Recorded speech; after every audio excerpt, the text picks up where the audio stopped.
What if Qui Gon never found Anakin Skywalker? Let's explore the depths of this scenario in the video. Anakin watches Watto argue with one of the customers. It is a tall man in brown robes who is trying in vain to haggle with the Toydarian.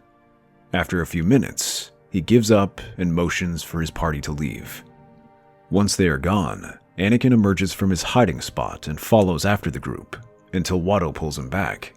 Who was that? Him? Just some cheapskate customer. Nothing to worry about. Just focus on your work, boy. Anakin watches the group disappear.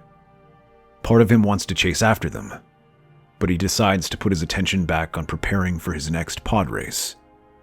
A few days later, in the desolate Tatooine desert, Anakin and the other racers line up at the starting line. His heart pounds excitedly as the spectators cheer.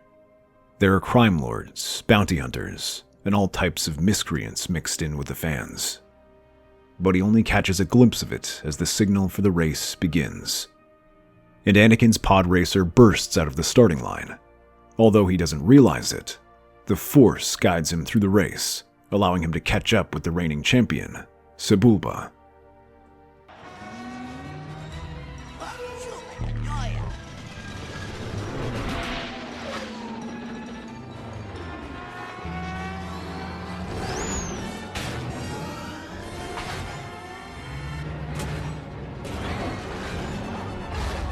With a daring move through a narrow canyon, Anakin surges past Sebulba.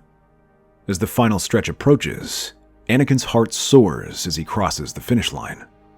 The cheers wash over Anakin like a tidal wave as he leaps from his battered pod racer. He takes a moment to bask in the adulation before heading to his master. Not everyone is celebrating though, as Watto is seen paying out a bet he lost. Anakin sees that it is the same robed man he saw days ago. Before he can approach him, a hand pulls and shoves him aside. Anakin turns and sees the neighborhood bully, Greedo.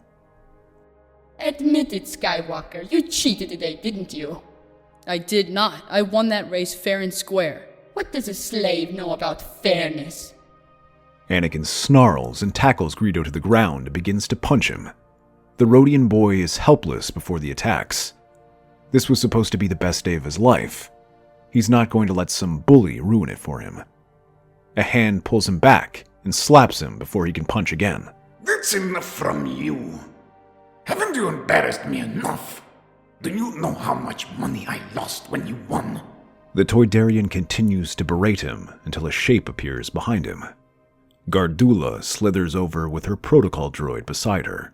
The great Gardulla says it is you who has embarrassed yourself, Watto. Is this how a champion is to be treated? You are unfit to have a servant of such high caliber under your service. Allow me to take him off your hands. Are you crazy? I'm not selling this boy. The great Gardulla does not believe you have much of a choice, given how much money you owe. Watto stares at them, but can't argue with them. He begins to negotiate the sale of Anakin, but Watto is only willing to sell Anakin and not his mother. Anakin pleads with Watto to let him stay with his mother, but the Toydarian refuses, requiring Gardulla's guards to carry him from the store, screaming and kicking. Once he is out, the Hutt slaps him. The great Gardulla says that your tears are nothing. It's not fair. Fairness is a word that means nothing here. In the Outer Rim, only strength matters. Consider that your first lesson. You have strength, boy. But you must be willing to use it. What do you mean? The great Gardulla understands you have immense talent as a pod racer and a mechanic. That is why she bought you. If you are willing to use those skills for her, she is prepared to reward you. As a gesture of goodwill, the great Gardulla will allow you to keep half of your prize money. Anakin stares at them, biting his lip. It is not without merit either, as he seriously considers it. Working as a pod racer sounds exciting, even for a hut. More importantly, it will give him a chance to earn money to free his mother. Anakin accepts Gardula's offer and enters service in her household. His days are split between the grease-streaked confines of a makeshift mechanics bay and the blistering heat of the pod racing circuit. It's a lot of work, but Anakin rises to become one of the top pod racers. His mechanical prowess is unrivaled, and with each race, Anakin's legend grows in the underworld of Tatooine. In return for his success, Gardula lavishes Anakin with credits, rare components to enhance his pod racer, and luxuries that were once beyond his wildest dreams. The money he doesn't spend on these luxuries or save up to free his mother goes to completing his project, C-3PO. While this project was originally just because of his love of mechanics and tinkering, Anakin realizes the droid has another use. One thing he learns while serving under Gardula is that information is power, and this droid companion can go to places he can't to gather information. Despite his favor, Anakin understands his precarious position with Gardula. His success on the racetrack and in the workshop is the only thing keeping him alive. Because of that, Anakin makes sure he always wins. Gardula, recognizing Anakin's potential as a tool for maintaining her dominance, takes him under her leathery wing. She teaches him how to sabotage rivals' racers, grease the palms of race officials with credits, and send threats to upstart challengers. As years pass, he learns more about the criminal underworld, but also realizes the Hutts are not the gods they claim to be. The longer he works with Gardula, the more apparent her flaws become. She's constantly fighting petty and wasteful wars, squandering credits on lavish indulgences and gambling, and her dealings with dangerous criminal factions bring nothing but trouble. Anakin watches as Gardula's grip on power weakens with each misstep and bides his time to break free. The turning point comes when Gardula aligns herself with the dangerous Bando Gora cult. They plan on creating an even more addictive batch of death sticks that would render addicts little more than zombies. This attracts the attention of Count Dooku, who dispatches two of the galaxy's most skilled bounty hunters, Zam Weasel and Jango Fett, to eliminate the Bando Gora and neutralize Gardula. However, the bounty hunters are captured by Gardula's guards, but as the two await their execution at the hands of Gardula's crate dragon, a golden figure approaches them. C-3PO awkwardly waves them over. Greetings, esteemed guests. I come bearing an offer of mutual benefit from Master Anakin Skywalker. Anakin Skywalker? The pod racer? What could a boy like him offer us? Master Skywalker recognizes your skills and the precariousness of your current situation. He offers you freedom in exchange for your assistance in a mutually advantageous endeavor. Freedom, you say? And what does this endeavor entail? Master Skywalker seeks to liberate himself from Gardula's grasp. Just like you, he hopes to establish his influence in this sector of the underworld. He believes your expertise could prove invaluable in achieving this goal. And what does Skywalker expect from us in return? To do what you were already sent here to do. Eliminate Gardula, and then some. The protocol droid provides Jango with a list of names of rivals in the palace, and asks them to eliminate them too. Very well. We'll help you. The droid opens their cell doors, and the two gather their weapons. Soon the hallway fills with blaster fire as the two cut down the guards and soldiers in the fortress. Gardula herself ends up as a snack for their crate dragon, while her loyal lieutenants lie dead alongside her. When the last guard falls, Anakin emerges from the shadows, holding a heavy case of credits. Gardula's grip on Tatooine is no more, but there is still work to be done. Consider this a down payment for the service you're about to do for me. What do you have in mind, Skywalker? My mother remains a slave to someone who profited off Gardula's rule. I want you to free her and bring her here. Consider it done. We'll retrieve your mother. Days later, Zam Weasel and Jango Fett lead a weathered woman with them, Shmi Skywalker, Anakin's mother. Anakin embraces her tightly, feeling the weight of years of separation lift from his shoulders. With his mother safe at his side, Anakin turns his attention to the daunting task of reorganizing Gardulla's vast holdings. His first decree is the outlawing of slavery across his territory. The edict sends shockwaves through Tatooine's underworld, challenging centuries-old practices and sparking hope amongst the oppressed. Anakin's determination to improve the lives of his people extends beyond decrees. He invests in infrastructure, education, and healthcare, striving to lift Tatooine from the shadow of exploitation. As Anakin Skywalker watches Mos Espa develop, he sees a vision of a better city. No, a better Tatooine, turning it from a desolate landscape into a thriving paradise. The people hail him as a hero. Anakin savors the power he wields, the adulation of the masses fueling a hunger for greater influence and control. But that is where problems begin to arise.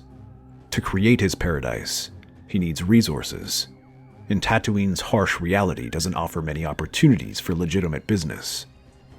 Reluctantly, Anakin turns to the darkest corners of the underworld. Although slavery and human trafficking are banned, smuggling operations are revitalized. Pirates tax any passing ships, and bounty hunters are recruited to serve under Anakin, providing a cut of their wealth and eliminating rivals. Unfortunately, the greatest of these rivals is Jabba the Hutt. While he initially supported Anakin's takeover, his relentless crackdown on slaver operations, seizing their ships and freeing their captives, turns the Hutt against him, and now the two find their thugs battling across the planet. But he also gains a powerful friend. One day after finishing hearing his petitioners, Anakin receives a message from Count Dooku. Young Skywalker, I see in you a kindred spirit. I too abhor the institution of slavery. It is why I left the Jedi Order. The Republic claims to uphold civilization, yet it has failed in its duty to eradicate this scourge. You have made more progress in a few years than the Republic has in centuries. And what exactly do you want, Count Dooku? I offer you funding, protection, and resources that will allow you to expand your influence and continue your campaign against slavery. In return, I ask for access to your criminal network from my CIS. Together, we can bring about change in this galaxy. Anakin's brow furrows at the offer. He has heard about the recent war between the Republic and CIS, but has little love for either side. The CIS is made up of various corporate worlds that are just as responsible for slavery as the underworld, but he also hates the Republic for allying with a slaver like Jabba the Hutt. Very well, Count Dooku. We have an agreement. The alliance goes well for a few months, but as the war escalates, Anakin finds his land increasingly under threat as the Republic notices his allegiance to the CIS. A few weeks later, Anakin wakes up to the sound of strafing starfighters. As he exits his room, his guards inform him that the Hutts have launched a full-scale attack on his settlement. He sees dozens of Hutt ships and transports swarming across his town while his troops scramble to defend the city against the attack. It quickly becomes clear that the Hutt enforcers are well armed, even more so than usual. Grabbing his own weapons, Anakin hurries to join the fight and heads towards the homeless shelter, which is under attack. While he has no Jedi training, years spent fighting in gang wars have made him an excellent fighter. He and his guards fight through the attacking Hutt forces. As they battle, Anakin notices many are armed with Republic Army blasters and armor. As he turns a corner, Anakin is nearly taken out by a sniper. He manages to make out the features of Aurra Sing, but she's not alone. At the end of the street are Bossk, Castus, Greedo, and Boba Fett. You see, I told you he'd play hero. Anakin reaches for his comlink and contacts some of his own bounty hunters. Sugi, Serapus, Embo, where are you? Heading down the opposite street. Just buy us some time. Cursing, Anakin picks up a piece of rubble and uses it to block the sniper fire before throwing it at Boba. If you want to kill me, you better get down here and do it yourself. Snarling, Bossk begins to pour fire down on Anakin, who dives and leaps out of the way. He manages to get in close and tackles him to the ground. Although smaller, Anakin uses his superior leverage to keep the Trandoshan off his feet, raining punches on him until Castus shoves him aside. The burly bounty hunter punches Anakin and sends him stumbling to the ground. The two prepare to finish him off, but blaster fire sparks around Bossk and Castus. Sugi appears alongside Serapes, leaving Greedo diving for cover. Boba starts to get up and reaches for his blaster, landing a shot on Anakin's shoulder. Embo rushes towards him, but has to turn and block shots fired by Aurra Sing. Boba prepares to finish him off before Anakin leaps behind the green-skinned bounty hunter and fires at Boba. The two stand back to back as blaster fire echoes around them. Embo provides defense for the team, using his war hat to block sniper fire from Aurra before closing in. Sugi, Anakin, and Serapis deal with the other bounty hunters. Greedo is the first to fall, attempting to sneak up behind Anakin, but the crime boss senses him and fires a shot before the Rodian even pulls his blaster out. He then begins trading punches with Boba Fett. Castus grapples with Serapis, trading heavy blows. He manages to disable one of his arms, but slams his elbow down until it short-circuits. Sparks run through the suit as the small alien leaps, but is caught in midair. Castus begins to strangle the life out of him before being gunned down by Sugi. While she's busy with that, Bossk sneaks from behind and slams the butt of his rifle against her. She crumples to the ground, allowing Bossk to climb over her and place a knife against her throat. Anakin shoves Boba aside and rushes to help her, but he's too far away. As the knife digs into her, he screams and thrusts his arm out.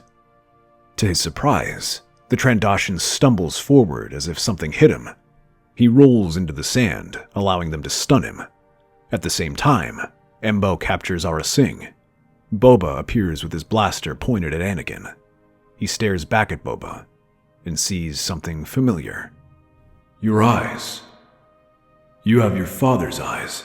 You knew my father. I freed him from prison, and he helped me build all of this.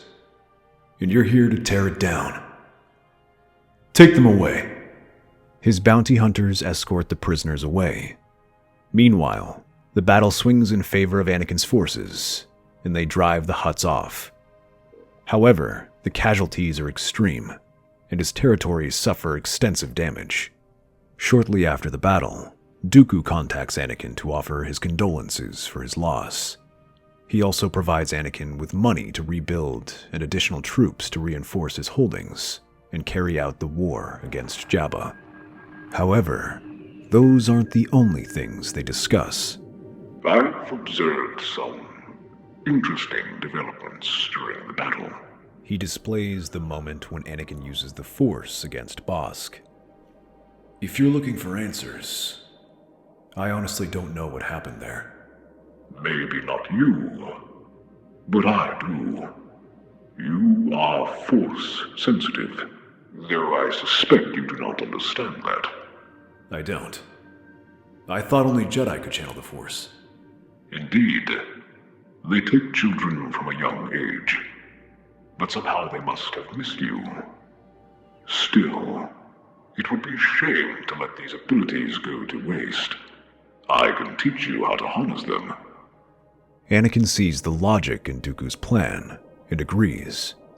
When the reinforcements arrive, Dooku joins them and begins training Anakin. He harnesses Anakin's anger at the recent attacks, reminding him that the Republic was involved by funding the Hutts. Although already an adult, Anakin learns quickly. He's given a lightsaber from a fallen Jedi and begins learning the techniques. The blade feels more natural in his hands than a blaster ever did. Meanwhile, Anakin picks up harnessing the Force. Unlike the Jedi, Dooku encourages anger and feeling his emotions, using them to fuel his battles. Practicing the dark side requires you to harness your emotions to its fullest. There is no hesitation, no fear. When you strike, you do so with purpose. To demonstrate his point, Dooku lunges at Anakin. His movements are precise, but decisive. Anakin barely sidesteps, but the Count pursues him, thrusting his weapon out. He tries to defend himself, but his moves are clumsy, and he second-guesses himself. Dooku scoffs and pushes the weapon aside. Pathetic. Is that how you defended your holdings? If that's the case, I understand why your troops suffered such heavy losses. Snarling, Anakin throws himself at him, causing the Count to dive out of the way and dodge his attacks. The movements are powerful, but lacking technique. Better. Remember these feelings. Each time you hesitate, each time you feel a moment of doubt, use them to fuel you. And I promise all your enemies will fall. For Anakin, letting out his rage, doubts, and passion feels completely natural, and he quickly masters different abilities. Dooku sees this raw talent and uses his experience as a duelist to hone him, guiding Anakin through different lightsaber techniques. He makes sure Anakin is trained in more than just dueling, though, as Dooku has seen many master duelists fall to combined blaster fire and lightsaber attacks. Instead, he makes sure Anakin is trained against entire platoons of droids, using different droid types to challenge his resourcefulness. The training is difficult and takes many months, but the results are impressive as Anakin soon becomes a dark acolyte in the CIS, becoming one of Dooku's most trusted allies. As they train, the war continues to rage on, and Anakin's organization takes a more aggressive stance. Now they are openly attacking Republic forces, even within their territory. Dooku pressures Anakin to invest more in the underworld, knowing that it will give them more opportunities to harm the Republic. As Anakin continues gaining ground over the Hutts, he also takes over their old businesses. Soon enough, he's getting involved in narcotics, kidnapping, and assassinations. Anakin himself takes an active part in the war, leading space battles on his starship, blasting through enemy fleets, or acting as a special operations agent for Dooku. Soon, many Jedi begin to fall under Anakin's blade. Through these acquisitions, the Count teaches Anakin about the key tenet of the Sith, the desire for power, and how to gain it. However, as the war turned against the CIS, the Republic began pushing them back on several fronts, putting Anakin's holdings at risk. Although his territory remains untouched by the war, he begins fearing a Jedi intervention. But from the shadows, new threats emerge, as Darth Maul begins building a criminal empire. This puts him at odds with Anakin, who is one of the most dominant factions within the criminal underworld. Rather than risk a war, Anakin sends an envoy to Darth Maul, offering to join him. Greetings, Lord Maul. I bring a message from Master Anakin Skywalker. He proposes an alliance between your criminal empire and his own. Together, you can control the underworld of the galaxy. Interesting. And what does Skywalker offer in return for this alliance? Master Anakin is willing to share resources, intelligence, and protection. He believes that together, you could eliminate common enemies and expand your influence. I have all these things, and more. None of that interests me. I sense there is more to your master than a simple warlord. C-3PO shifts awkwardly from side to side as he considers the other message Anakin asks to convey. Slowly he leans forward and whispers, Power. He says that beings of our abilities always seek to gain power. Maul's eyes widen in surprise, but he then begins to chuckle. I am intrigued by this offer. Tell your master I'm willing to join forces with him. Count Dooku is very displeased to hear of this development, especially since Maul is the one responsible for killing Qui Gon. He initially orders Anakin to go to war with him, but the young crime lord refuses. He reminds him that Maul is currently ruling one of the most powerful criminal organizations. They will need his support, as the situation is indeed dire. The Separatists are losing ground, and they may lose the war without his leverage. Reluctantly, Dooku agrees to the meeting, which takes place on Tatooine. Thank you both for coming. We have much to discuss regarding our alliance and the future of our operations. Let us hope this meeting is productive. Time is not on our side. Patience, Dooku. We are all here because we recognize the need for a power shift. The Republic is winning, and the Jedi are relentless. But I have information that could change everything. What information? Palpatine is playing us all for fools. This war is a ruse for him to accumulate power and control the galaxy. He has no intention of letting any of us share in that power. What proof do you have of this? I was once his apprentice. I know his ways, his plans. Does it not strike you as odd that he does not seem bothered by how many defeats you suffer? If he truly believes in the CIS, surely he would have ensured your victory. No. He will betray us all, and we must act fast if we are to prevent this defeat. If what you're saying is true, then we must act swiftly. We cannot allow Palpatine to consolidate his power unchecked. Agreed. But how do we proceed? Palpatine is cunning and well protected. We strike from the shadows. Use our combined resources to undermine his influence. Create chaos within his ranks. And when the time is right, we strike directly at him.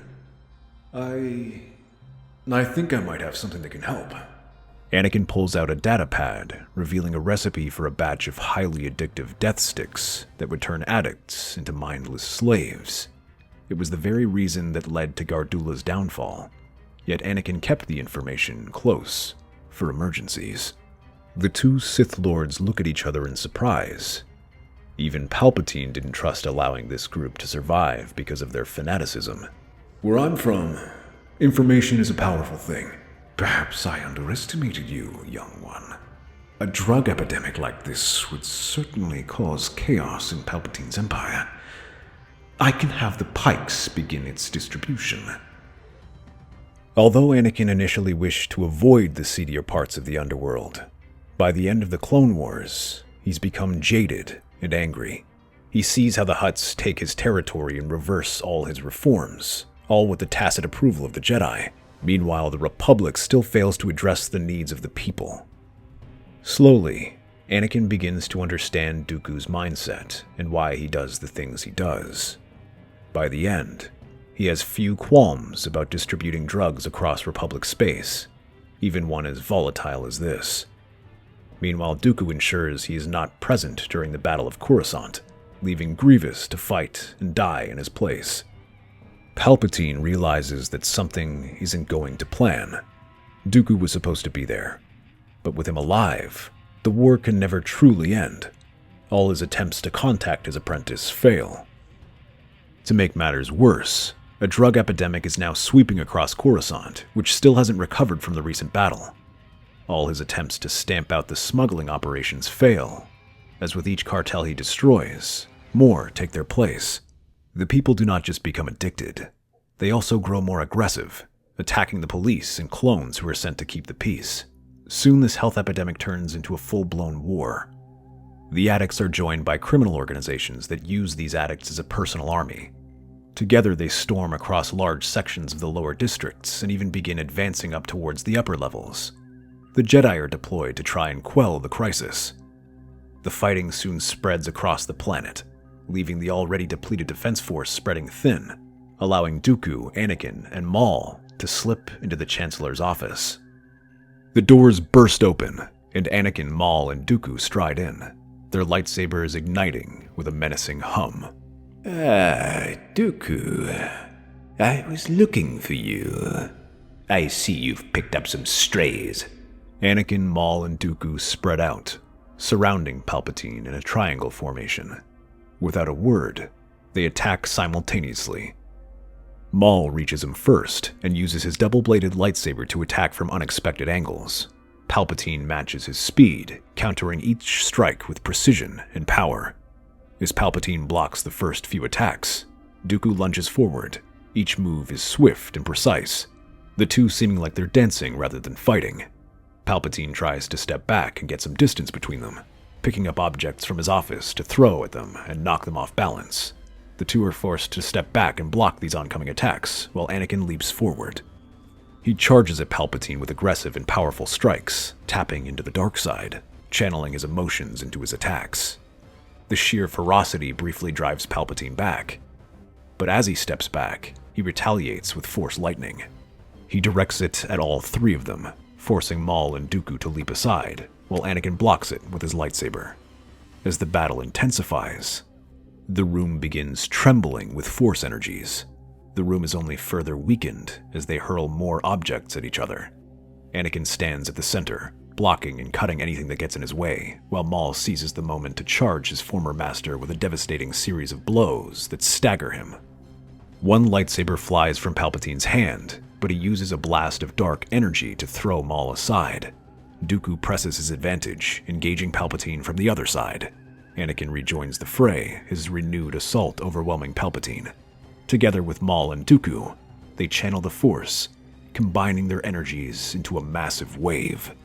Palpatine is thrown back, but tries to counterattack with a shockwave. However, his strength is waning, and the three stay on their feet. As one, they all drive their lightsabers into his chest.